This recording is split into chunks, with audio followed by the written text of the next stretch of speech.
విజయ్ లేదు వీళ్ళు చంపుతారో ఏం చేస్తారో ఏదైనా కానీ సావకాశం నేను సావకాశం సిద్ధమే ఎక్కడైనా ఇప్పుడే పట్టుకున్నాను నేను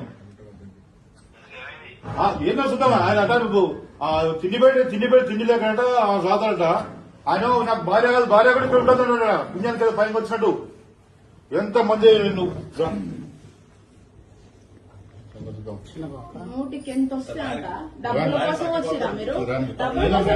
నేను తెలుసుకున్నాక అన్న అందరం ఉందాం ఉన్న నీ ఎందుకు డబ్బుల కోసం అంట ఎన్ని అన్నా భరించినా ఏం చేసినా లాస్ట్ కి ఇక్కడ నుంచి ఆషాఢం నుంచి వెళ్తుందా అని చెప్తే కాలు ఇక్కడ పెట్టుకొని ఇట్లా ఎన్ని చేసినా భరించినా అన్ని నా మనసులో ఉన్నాయి.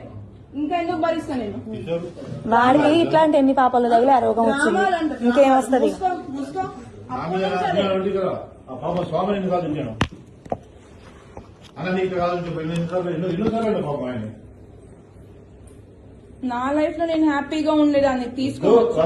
అదే కదా సంవత్సరం నుంచి ఇంటికి వచ్చి పిల్లల్ని ఇవన్నీ తీసుకొచ్చి నా పిల్లలకి పబ్లిసిటీ చేసి గొంతు కోసి అక్కడ కూర్చోబెట్టి ఇప్పుడు డబ్బుల కోసం మాట్లాడుతున్నారు. డబ్బుల కోసమా లేకపోతే ఇంకా తిండి పెడతా ఊకనే అందరు ఇంట్లో పని మనిషి పెట్టినట్టు పెడతా ఎంతమంది ఇంట్లో అందరు ఉంటారు నువ్వు ఉంటావంటే మరి అందరు ఉండేటట్టే చేసింది పెళ్లి.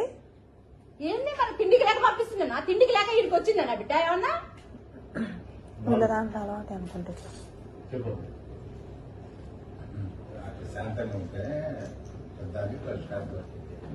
నేను ప్రతిసారి బిహేవియర్ నేను ప్రతిసారి బిహేవియర్ మొత్తం